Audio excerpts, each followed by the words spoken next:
Hello, everyone. It's Dr. Narek Pandya. A lot of people have been excited about the return of Klay Thompson over the past several games and have been excited about his performance. But how does Klay's performance rank historically looking at published data? And what do we know about NBA players who return off an Achilles tear, comparing Klay's performance over the first several games to what is historically been known? Let's take a quick look at what we know.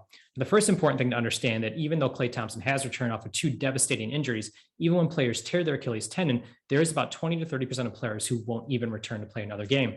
In fact, if you look at various studies, some of the rates have a return to play rate as low as 61%, some have it as high as 79%. So the fact that Klay is able to come back off these two injuries was a huge step, number one, and is impressive in and of itself. Number two, if you look at the return of time to play after an Achilles tendon rupture, the mean in the studies have basically shown that this has been about 10 and a half months. Obviously, Kevin Durant took a little bit longer. Klay Thompson took around 13 months. A lot of that had to do with the Warriors' approach, as well as the fact he was coming off an ACL injury as well, too. So even though he did take a little bit longer, he's only a couple months longer than what an NBA player does coming off an isolated Achilles tendon rupture. Most importantly, which I've been most impressed about, is Klay Thompson's performance these first several games.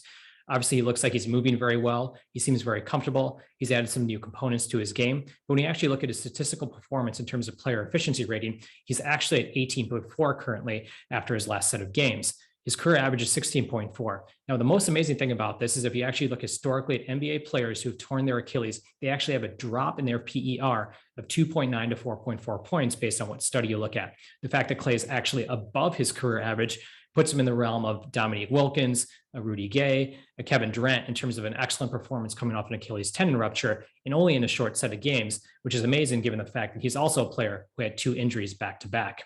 If you look at minutes per game, once again, if you look at the data, most NBA players coming off an Achilles play about 4.4 to 6.5 less minutes per game where they're coming back this first season off an Achilles.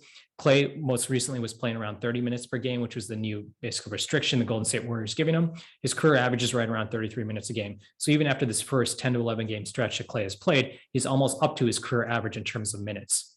Now, obviously, in terms of games played, NBA players typically play 20 to 30 less games their first season back, with the Warriors resting him in back-to-backs, as well as giving him extra time when things like his knee injury, not a knee injury, quote unquote, but knee soreness a couple weeks ago kept him out. They're playing it very conservatively. So it's hard to get a sense of how many games played Klay will play compared to historically.